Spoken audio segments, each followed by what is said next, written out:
संतोष देशमुख हत्या प्रकरणाची बीडच्या विशेष न्यायालयामध्ये आज विशेष सुनावणी 8वी सुनावणी पार पडते। त्या सुनावणीसाठी स्वतः सरकारी वकील उज्ज्वल निकम हे आज बीडमध्ये दाखल झालेले आहेत। बीडच्या शासकीय विश्रामगृहामध्ये विशेष सरकारी वकील उज्ज्वल निकम हे दाखल झालेले आहेत। संतोष देशमुख हत्या प्रकरणातील 8वी सुनावणी बीडच्या विशेष न्यायालयामध्ये मकोका न्यायालयासमोर होणार आहे।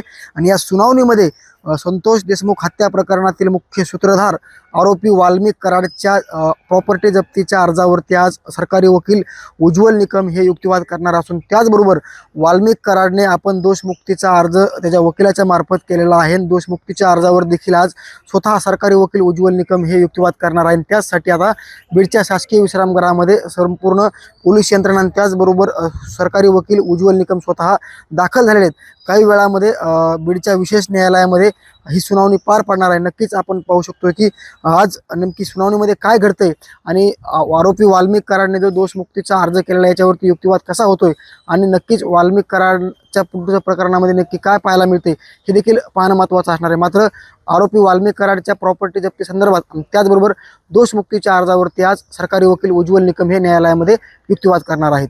साम टीव्हीसाठी योगेश काशीद, बीड।